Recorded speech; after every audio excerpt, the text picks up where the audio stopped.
I would like to acknowledge the First Nations people as the traditional owners of the land on which the recording of this podcast is taking place on today, in Meanjin, Brisbane. I recognise the country north and south of the Brisbane River as the home of both the Turrbal and Jagera nations. I pay deep respects to all elders, past, present and future. Hello, welcome to Season 2 of Led by a Heartstring. My name is Jonah, and thanks for joining me on my journey of finding my birth family and exploring the hidden traumas of adoption. Subscribe and stick around, because by the end of every episode this season, you will have a deeper insight on the psyche of an adoptee and other issues surrounding adoption in Australia and around the world. Find this project easily on socials at Led by a Heartstring on Instagram, at HeartstringPod on Twitter, and you can easily find us on Facebook for other live updates as they happen. Now let's get back to finding the pieces of my puzzle and putting it together.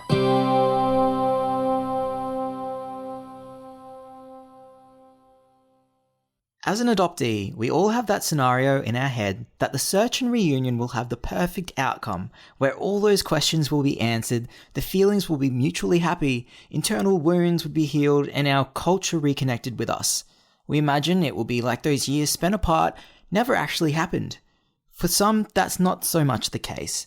For me, I've found there are many obstacles and roadblocks in my search, and I'm still awaiting my reunion. What I've learnt or gathered throughout this journey from speaking with other adoptees and just from other people's support in my life is to prepare for any and every outcome, which I am.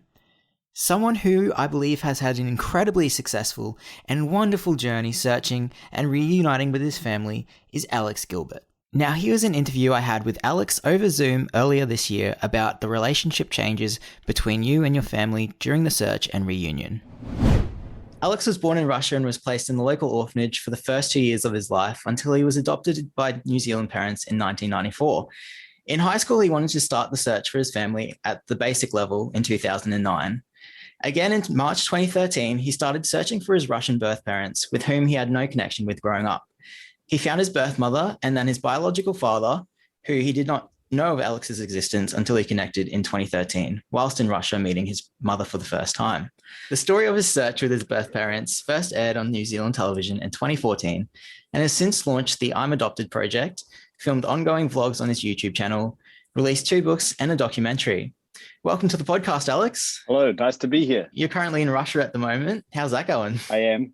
Yeah, I am. I'm currently in St. Petersburg, Russia, and I've been in Russia now for coming up 2 months, and it's been awesome. I've really enjoyed it here.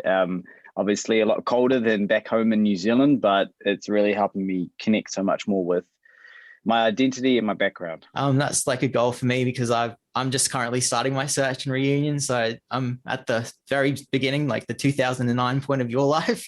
So every journey is different. Every journey is different too. Yeah, definitely. So that's definitely a point that I look forward to if it ever comes. So I guess the first question I want to ask you is, what was your relationship like with your birth parents when you first met them, and had your adoptive parents told you about your adoption from birth? Yes, my New Zealand parents have always told me everything ever since I could remember. And when I started, and we've always had a really open and honest relationship in the family, and that's never been a problem. And I had a great upbringing, great childhood. Everything was great. And then later on down the line, when I finally reached out to my birth parents, the relationship with them, obviously they were in shock first time. So when I first reached out to them, there was a lot of shock. They were a little bit hesitant about everything that was going on, but my birth mother came to understand that everything was correct, and that yes, that she did give up a child in the orphanage, and that in fact was me. So it took a while for everything to sink in. Yeah, of course. I could only imagine what she was feeling after all those years, and you just pop up in her life. Exactly. I mean, imagine just someone literally knocked on her door and said to her that she had a son, because she doesn't use the internet. She doesn't, she doesn't use anything, telephones, nothing. So someone knocked on the door and said, do you have a son? And she said no initially. And then she said yes. And she asked for more information, and then she saw photos and said, okay, yes, that makes sense. We look the same. It all matches up. Yes, I did call my son this. He was born on the 1st of April. That's all correct. And that was always everything. The puzzle just had to be put together a bit slowly. Oh, definitely. Yeah, step by step. And when did that urge for you like kick in to start searching for your birth roots? It would have been around high school time, to be honest, that first time I tried.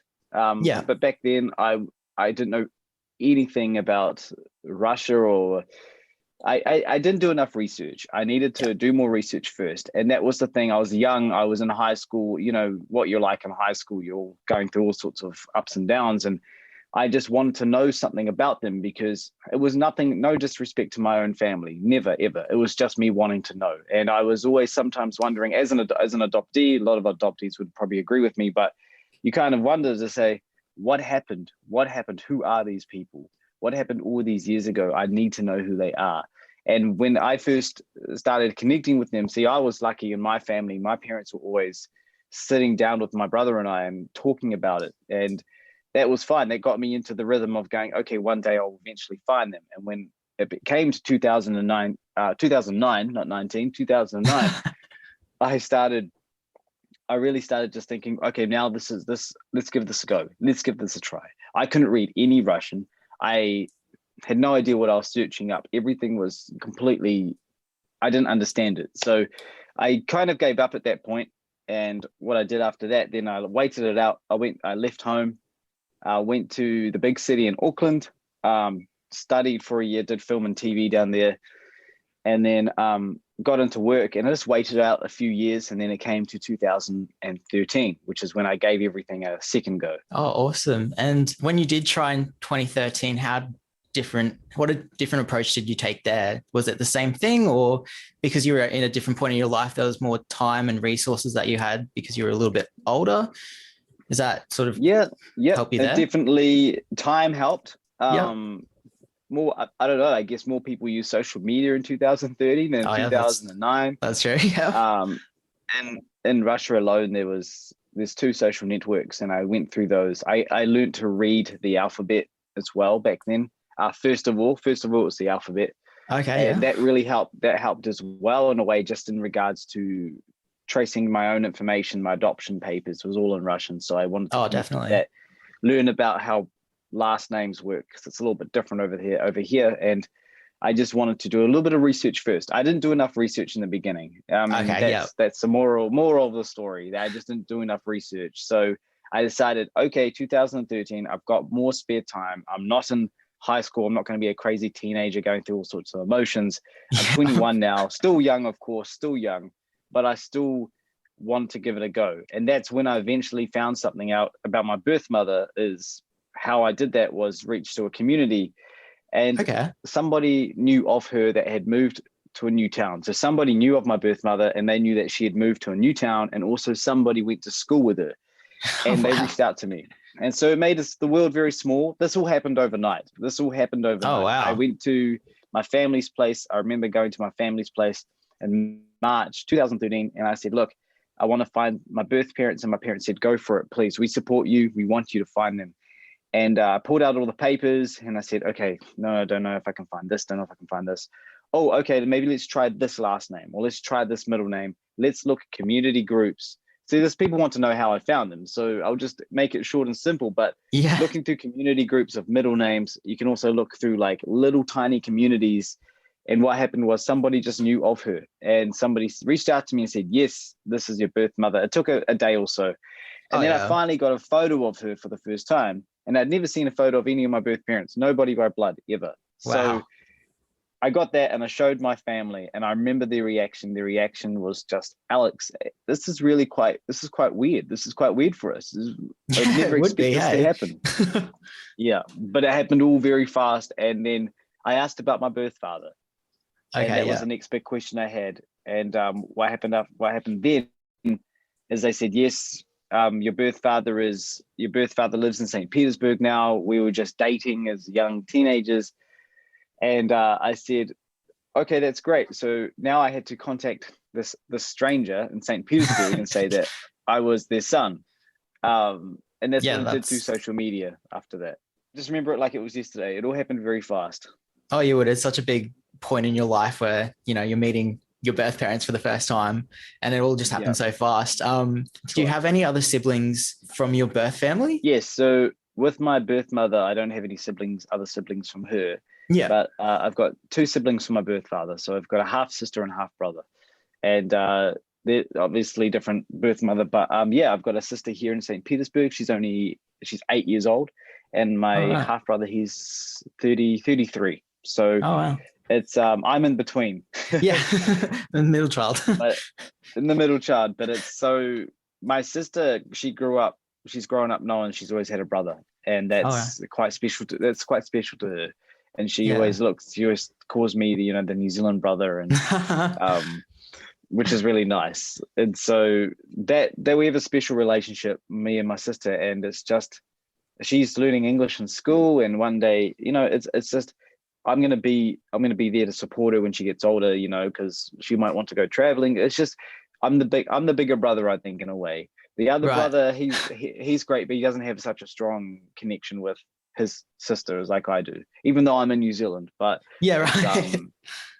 but he's married and he's got his own children too, so Okay. it's Yeah. a little bit different. But it's Yeah. quite special to meet new siblings and things like that. And obviously, I have my brother back in New Zealand, and he's my brother. He's always going to be my brother. He's got different biological parents, but he's my brother. I grew up with him, so it depends.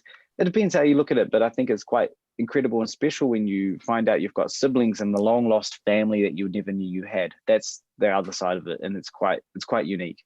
Yeah, definitely. And I guess family doesn't have to be the generic family structure that we all see or know of in society. It can just No, be, yeah, what we see today. exactly. And seeing an adoption journey and someone's journey, it's funny because you hear about society and the way so many things are black and white in society, and it's just like not everything has to be done that way. It's just everyone, as long as everybody's happy and enjoying their journey, it's the main thing. You've got people to talk to and you've got the support. I mean, what else could you ask? Yeah, that's it. From an outside perspective as well, Russia does seem like a very conservative country for people who've never been or don't have any connection Right. with it. When you were searching for your parents and stuff like that in 2013, did you have any fear that that may have an impact that you may not be able to reach your family? Yes and no. A lot of people have said to me, "Are you sure you want to go to Russia? Do you know anything of Russia?" And this is when everything started. I had to do the research, and people said, "Just be careful about going there. Just be careful about going to Russia." And I said to a lot of people, I've been in touch with my birth family, and there was worries. Of course, there's worries. You know what you hear about Russia on the news and on TV, and Yeah, it's exactly.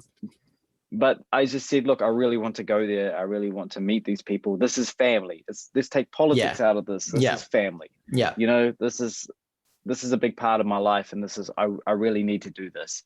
And I remember my family just supporting me the whole time, and they Yeah. always, to this day, they just said, "Alex, we can help organize your flights. We can help all of that." And it was just incredible. And I had to get a Russian passport as well. I had to renew it from that it had expired from when I was 2 years old. So I had to Oh, go back to wow. the embassy. Yeah, I That's had to go to crazy. the embassy, get a new passport, and I eventually got my passport, and then I went to Russia, and it was crazy. It was crazy, but of course I was worried about going to Russia. Of course I Oh, was. I yeah. didn't know I didn't know the language. I'm still not fluent in the language, but a lot better than what I was 8 years ago. Oh, But yeah. a lot of it was very hard. It was very hard back then. And being a Kiwi a Russian Kiwi in New Zealand, like growing up in New Zealand, all New Zealand stuff only, and then you've been going to the middle of nowhere and outside Moscow, and it was just a weird feeling for me. But I was very excited about it. Yeah, no, that's awesome. And like I've spoken to a lot of other adoptees who've ventured back to their own home countries, and many of them tell me like they have this sense of connection with the land and the people and the language. Is that something that you felt as well going back to Russia? I reckon when I got to Moscow because I got to Moscow in the evening, and the next Yeah. day was only when I started to see it in the daylight, because it was all All dark when right. I Yeah. got there. But we had to take the five. It was pretty surreal, actually. We had to take a 5-hour drive the next morning and go and see my birth mother the very next day. And I remember just looking out the window and seeing all the scenery, and I was thinking to myself, every country is quite similar. Every country has trees, every country has roads, everything. It's just a different culture. Yeah. Some of the houses are built differently, but we're all people, we're all humans on the world, and Yeah, that's one thing definitely. that's one thing that I've come to learn with coming here back to Russia and back and forth. And people have said to me, you know, do Russians smile? Why they seem angry all the time? Why are they so serious? And I say, honestly, Russians are the nicest people you would meet. My parents would agree with this too. A lot of my friends that have come to Russia would agree with this too. And people that do vlogs on YouTube as well about them going through Russia, they would agree with it too. And this is what I say. I say, you need to know that Russia left the Soviet Union in 1991. It was a very, very hard life in the 1990s. Everything was very difficult. People were struggling to survive every day. And, you know, people do open up to you, but they're not going to completely smile at you as soon as you meet them. Yeah, definitely. It just takes a while for them to open up. Yeah. And this is the thing I've learned about coming back to Russia. And with the culture and me connecting with it myself, I feel like I do have some sense of connection with it as being born here. It's my blood. It's my blood. But it's not my home. It's my blood. Okay. Yeah, definitely. No, you seem like you're very passionate about, you know, where you come from originally and everything. And I can feel that coming through the screen right now. Yeah. Were there any feelings or fears or guilt that you felt going through your search and reunion towards your New Zealand family? Yeah, sure. Oh, definitely. I felt like even coming here to Russia right now, I always feel a little bit nervous about coming here because I don't want my parents to feel like I'm coming here to live here forever, and I'm not. And it's just, but they understand that, and I'm in touch with them all the time. I connect with them all the time, and people have a right to their own opinion and what they want to say, of course, as well. But I always say, you know, this is just me learning about my roots and my background. It's all it is. And of course, when I first went over to meet my birth parents for the first time, my parents were worried that I would go here and stay here forever, you know, and it's perfectly fine. I completely understand them because they raised me in a completely different country. They raised me in New Zealand. But as being born in Russia, I always felt like I had that little missing link about where I've come from. I need to know this. I just need to know. I'm not coming here to move into an apartment here and stay here forever. But I love to travel and explore, so it might be a problem. But but you know what I mean? Like, home is always going to be New Zealand for me. I have all my childhood memories. I get homesick really easily. All my memories and my native language is English. You know, it's all these things that they come into play. I'm not going to come here and completely become a Russian. I would love to go and travel all over Russia, of course, and explore it because it's a beautiful country. There's so much to see, biggest country in the world. So yeah, definitely. There's so much to see and do. But I always, at the end of the day, I always look forward to going back to New Zealand. Definitely. Yeah, awesome. You're sort of torn between the two places in your heart, I guess. Yeah. And you just brought up you like to travel across the country more. Have you done much traveling throughout Russia at the moment? I've only been to the west of Russia, Okay. only Moscow, the top of Russia, St. Petersburg. I've been to a few little places outside of Moscow. I'm trying to think of where I've been, just a few little towns and places. Okay. Where my birth mother lives, I've been there, but I've never been to Siberia or been right to the east. And I would love to go to, say, Vladivostok. I'd love to do the train going across Russia. It's a goal of mine to do, and I'm sure I could. I don't know if I could do it this time, but we'll see. I am taking the train in 2 weeks, and over a 24-hour train to my birth city. So I'm going there in 2 weeks. So I'll go there and stay there for about a week or so, and then I'll head back to Moscow. But it's always people say this a lot. The Russians say, Moscow isn't Russia. Moscow is Moscow.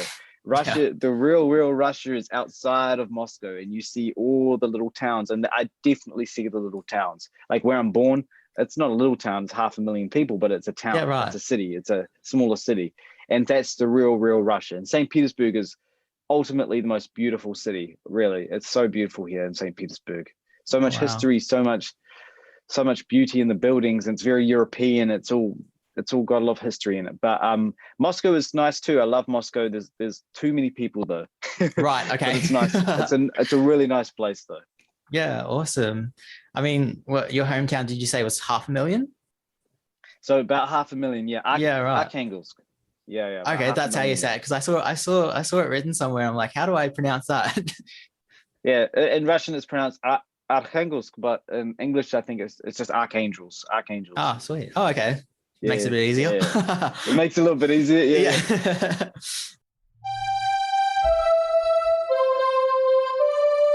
In 2015 as well, after your journey and back home, you established the I'm Adopted campaign project to help connect adoptees. What's that all about? So in 2015, I wanted to create a community that would help other adoptees connect. And I didn't have anything to reach out to myself. When I did my search for my birth family, I had no other adoptees to reach out to. Only my brother, really. I mean, that was fine. I talked to him, but he doesn't have a big passion of trying to find family or much about Russia, which is perfectly fine. Okay. But for me, it was always about wanting to connect with other people who are adopted as well and just reach out to the community. And that's why I set up I'm Adopted, and it's been going on for a while now, and it's just been such a great resource for adopted people. I mean, we tried to do a podcast for 1 year actually. Oh, really? It was very, very difficult each week to get a podcast out. It's okay, that's a different story, but we've done all sorts of different ways we've done community talks, we've done live talks, we've done physical meetups. We've done a lot of interviews just up on YouTube as well. We've done a lot of on our Facebook page too. We've done all sorts of really good stuff just to help provide resources as well on our website. They're all on our website too. And I just like to I love seeing it grow and seeing other adoptees talk to each other, no matter where you're adopted from. It doesn't matter where you're adopted from. As long as I can, for example, pick up my phone, reach out to the group and said, I want to talk to somebody who's adopted from say Russia. Here's an example. I want to go to Russia. I want to meet my birth family. I want to reach out to somebody. Who can I talk to? Can I get like an old school pen pal or something, like a person to talk to? That's what the community is for. And a lot of people just help out each other, talk to each other. And it's incredible to see so many people making new friends who are adopted. Yeah, definitely. And everyone has a different journey. And that's the most incredible thing. Everyone has a different timeline. Everyone has a different path of the journey. So somebody wants to start a journey, like you're saying yourself, you're beginning the journey, you could reach out to somebody who's also beginning, or somebody who's done something crazy big and you want to talk to them about their experience. This is what it all covers. Everyone has a different path. I mean, my path has been going on since 2013. It's been going on for a while, but it's never, I always say it's never going to stop going. It's going to keep on going until I get old and old. I mean, my children one day, I like my children to speak Russian and English for our family, for our entire family. My parents completely agree with that, and they want that. They want to. Our family is always a New Zealand and Russian family. It's not just a New Zealand family, and that's quite special to hear that too. So it's really interesting to have I'm Adopted, because I believe it just helps. Yeah, it just helps. It really does. Yeah, definitely. I've found that as well, just connecting with other adoptees, because I'm a part of that community as well on Facebook and everything. Yeah. It's something that we share that no one else does in the world. Like it's such a tight-knit thing that, we can share our experiences and talk to someone who actually gets it. Yeah, that's the thing. You need to talk. We want to talk to people who get it, who understand it. And people understand you completely. And a normal, not saying having normal friends is good or bad. I'm saying a normal friend won't understand that experience. They can't relate to you. You need to talk to people that you relate to, and it's good to have that for that. So it's good. Yeah, definitely. And has that become something as big as you imagined? Because it's sort of become really big. I'm still going to keep it going, of course, and I still want to keep on growing. The more people, the more messages we all get, because we've got a team now. We've got a team of people, which is really nice, and I'm very thankful and grateful for them. And it's good to see it grow how it does. And we can all of us who run I'm Adopted, who are part of the team, we all have our own journeys as well. And you've seen I do my own videos on YouTube, and others do vlogs and writings, and others. It's just incredible to see that. And no matter what way you want to express it, it's always podcasts too. Like yourself. It's helping so many people. And no matter what way, no matter how. A lot of adopted people, they go on Google, they search up adopted resources, or I want to talk to an adopted person, and people have emailed me saying, I've searched up, I'm really struggling right now, I need to talk to somebody. Who can I talk to? Have no idea. I just Googled I'm Adopted help, adopting resources. I found this and that. I need to talk to somebody. So this is where having I'm Adopted, you can reach out to a private community. You can talk to somebody and get some advice, get some support. And it's not professional support. We would love to have professional support at some point, but that's something down the pipeline, of course. Yeah, definitely. No, it's such an awesome project and everything. And you can check it out, imadopted.org. It's on Facebook. Alex has got his own videos on YouTube and everything like that. I've actually been binging them a lot lately in my spare moments. It's such an awesome journey to follow. And thank you. Kind of jealous that you're in Russia because it looks awesome, as you say. It's beautiful here. Yeah. Well, I want to thank you again for taking your time out of your extremely busy schedule to share your journey with us and your story with the listeners. So it's been awesome. I've been inspired. I had an amazing time chatting with you, Alex. I hope you had a good time too. Thank you very much. Of course. Thank you. Likewise. I really appreciate it. Thank you. No worries. And enjoy the rest of your time in Russia. Thank you. What an incredible story, and such a passionate adoptee too about his own cultural origins and where he comes from. Not every adoptee is like that, and that's perfectly fine. As he said, every person has their own story. We're one step away from meeting my birth mother and hopefully filling that void in my heart. Follow Led by a Heartstring pages on social media at Led by a Heartstring Pod on Instagram, at Heartstring Pod on Twitter, and you can easily find us on Facebook.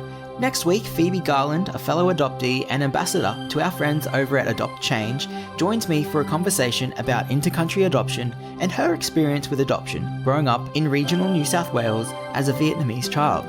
Make sure you subscribe to the podcast and follow our social channels, because the story about how her mum sped up her adoption process with painkillers, you won't want to miss.